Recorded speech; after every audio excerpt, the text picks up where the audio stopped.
വരുത്തുപോക്ക്. രാത്രി ഡ്രൈവ് ചെയ്തു വരുന്ന കപ്പിൾസ്. റോഡിൽ കണ്ട ഒരാൾക്ക് ലിഫ്റ്റ് കൊടുക്കുന്നു. മലയാളത്തിൽ നിന്ന് കെന്നീസ് ഫിലിം ഫെസ്റ്റിവലിലേക്ക് വരെ എത്തിയ ഒരു കിടിലൻ ഷോർട്ട് ഫിലിം. വരുത്തുപോക്ക് എന്ന ഷോർട്ട് ഫിലിം രണ്ട് ദമ്പതികൾ ഒരു കാട്ടിലേക്ക് പോകുന്നതിനെ കുറിച്ചുള്ള കഥയാണ്. ഒരു നിഗൂഢ കൊലയാളി അവരെ വേട്ടയാടാൻ തുടങ്ങുമ്പോൾ അവരുടെ സമാധാനപരമായ യാത്ര ഇരുണ്ട വഴിത്തിരിവിലേക്ക് നീങ്ങുന്നു. ഫസ്റ്റ് ഷോട്ടിൽ തന്നെ കാണിക്കുന്നത് കാടിന് നടുവിലായി നിർത്തിയിട്ടിരിക്കുന്ന ഒരു കാറാണ്.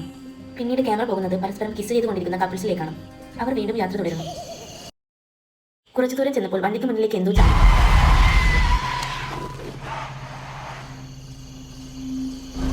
അതൊരു കാട്ടുമാനാണെന്ന് പറഞ്ഞ് അവൻ വീണ്ടും വണ്ടിയെടുത്തു. പിന്നെ കുറച്ചു ദൂരം ചെന്നപ്പോൾ ദേഹമാകെ മൂടി പൊതിച്ച ഒരാൾ അവരുടെ വണ്ടിക്ക് കൈനീട്ടുന്നു. തനിക്ക് വയ്യെന്നും അടുത്ത ഊര് വരെ ഡ്രോപ്പ് ചെയ്യാനും അയാൾ അവരോട് പറയുന്നു. അങ്ങനെ അവരുടെ യാത്രക്കിടയിലേക്ക് ആ അപരിചിതൻ കൂടി കടന്നു വരുന്നു. പെട്ടെന്ന് അയാൾ ഒരു കത്തിയെടുത്ത് കപ്പിൾസിൽ ഒരാളെ കുത്തിക്കൊല്ലുന്നു.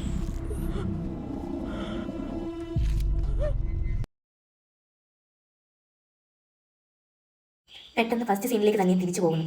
ഒരു സ്വപ്നം കണ്ടതുപോലെ അവൾ ഞെട്ടി ഉണരുന്നു. എന്താണ് തനിക്ക് സംഭവിച്ചത് എന്നറിയാതെ ഞെട്ടിത്തെറിച്ചു നിൽക്കുന്നു. എന്നാൽ താൻ സ്വപ്നം കണ്ട രീതിയിൽ അവർ സംസാരിച്ച കാര്യങ്ങൾ ഒരു തരി വ്യത്യാസമില്ലാതെ അതുപോലെ തന്നെ നടക്കുന്നു.